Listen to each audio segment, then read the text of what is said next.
Moteur! Allons-y! Moteur!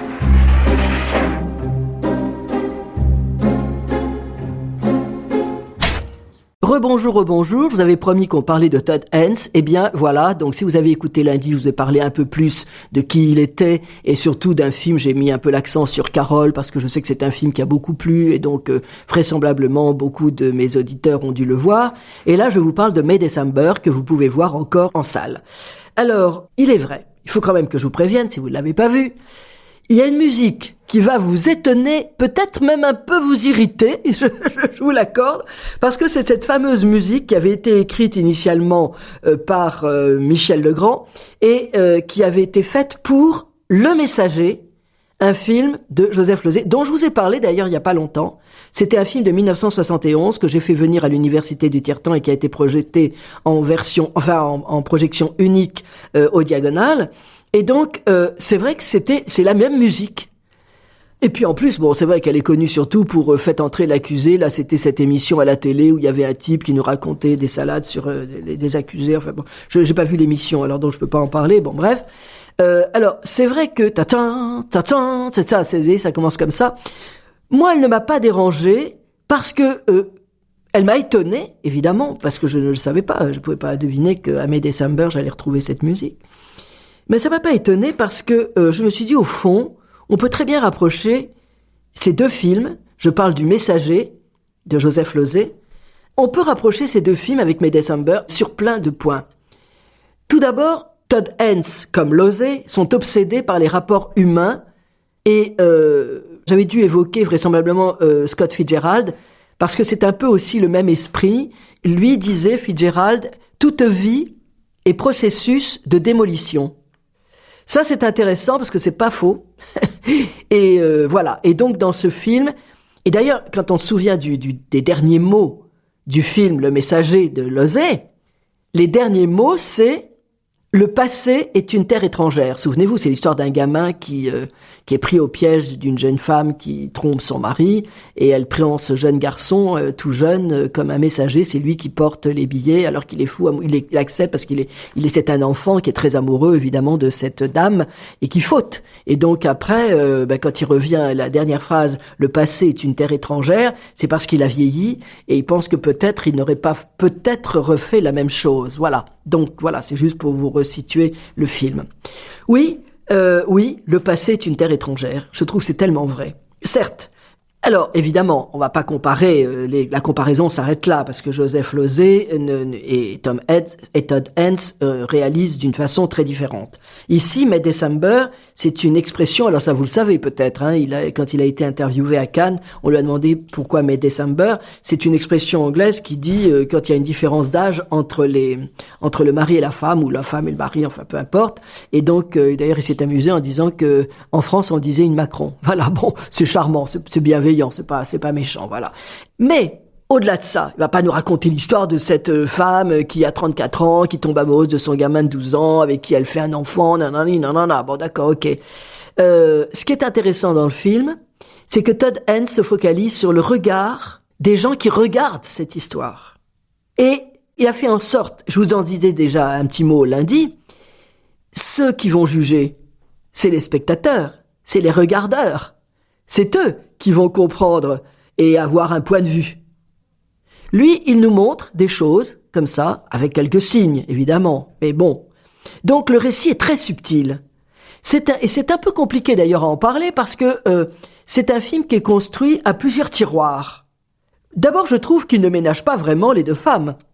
Parce que je trouve que ces deux femmes, si on regarde bien leur parcours, puisqu'il y en a une, pourquoi il y a deux femmes? Peut-être que j'ai oublié de vous le dire, il faut quand même que je le dise.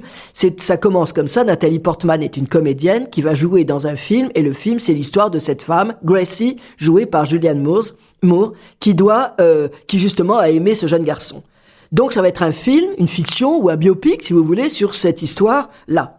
Donc elles se rencontrent. Eh bien moi je trouve que ces deux femmes, quand on les regarde bien faire, elles agissent avec beaucoup de cruauté.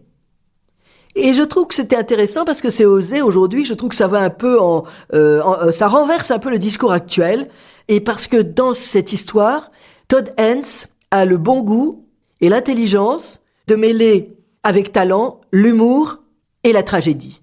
Oui, Humour et tragédie, ça paraît impossible, ça l'est. Il fait de cette histoire, au demeurant assez banale, aujourd'hui ça devrait pas troubler les foules, mais enfin bon, peut-être encore un peu, mais il en fait une histoire qui est assez perverse, et même un peu toxique, car le tableau se double par un point de départ, qui est celui que je vous indiquais, nous allons faire un film. Et donc, ça veut dire que tout d'un coup, on va voir cette comédienne qui va essayer de se rapprocher du modèle, du personnage dans lequel elle va devoir rentrer. Elle se dit que si je me rapproche plus d'elle, c'est que ça va m'aider à construire mon personnage. C'est ce qui se dit beaucoup. Alors oui, vous savez, je fais quelqu'un qui était en tôle, donc je suis allé en tôle. Blablabla. Bon, je pense que Todd Haynes, je dis pas qu'il s'en amuse, mais enfin, il a un petit sourire en coin quand même. Donc Elizabeth, jouée par Portman, sera donc l'actrice qui devra jouer dans un film où Gracie est le personnage principal et qui est joué par Julianne Moore, magnifique, qui est un peu la muse aussi de Todd Haynes. Alors donc, cette jeune femme a détourné, on peut dire, un jeune garçon de 12 ans qui aujourd'hui, dans le film, est trentenaire, Joe. Alors c'est un comédien, comme il s'appelle Melton, formidable, qui a pris 18 kilos au bas mot pour jouer un espèce de colosse, parce que là maintenant il a 34 ans. Il est un peu mou, oui, il est plongé dans une passion, et ça c'est très intéressant aussi, c'est un autre tiroir, si je puis dire, du film, qui est très important. Il est éleveur de papillons. Alors, je ne sais pas si véritablement le vrai Joe avait cette passion. En tout cas, dans le film, je trouve que c'est une sacrée bonne idée, parce que c'est une métaphore. Ça définit complètement Joe. C'est un œuf qui va passer, qui passe par une chrysalide, et puis qui devient papillon.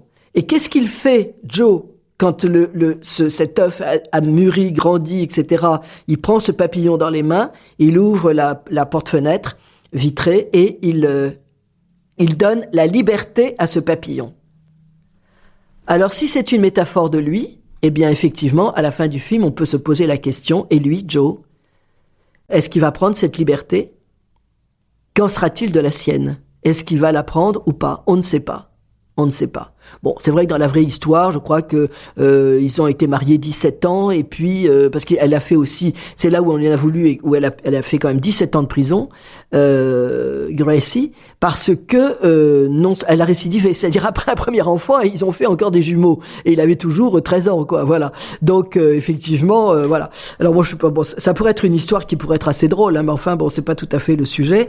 Et donc pour en revenir à cette cage de papillons, vous pouvez comprendre que c'est quand même là aussi, quand je disais qu'il s'intéressait à la sémiotique, Todd Haynes, ben oui, ça a un sens. C'est-à-dire que tout d'un coup, les premières images du film, c'est cette espèce de cage où il y a des herbes, on ne sait pas trop ce que c'est, avec des flous, des nets, et puis cette espèce d'œuf que l'on voit et qui va se développer, qui va devenir chrysalide, etc., etc. Donc c'est les premières images du film.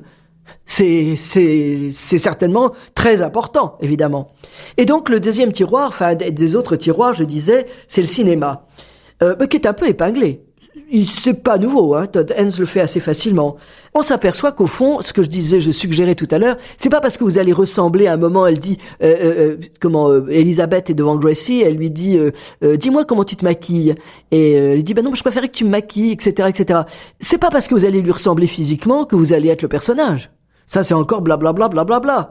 Heureusement, c'est beaucoup plus compliqué que ça. Enfin, même quand on peut être contre la méthode de l'acteur studio, mais l'acteur studio, ça vous disait quand vous aviez une émotion à rendre, allez chercher au fond de vous-même la vôtre d'émotion, la vôtre, évidemment, qui est combinée avec l'histoire du personnage que vous allez faire, quoi. Voilà. Et donc, c'est avec Joe et les papillons, donc on va assister à des métamorphoses.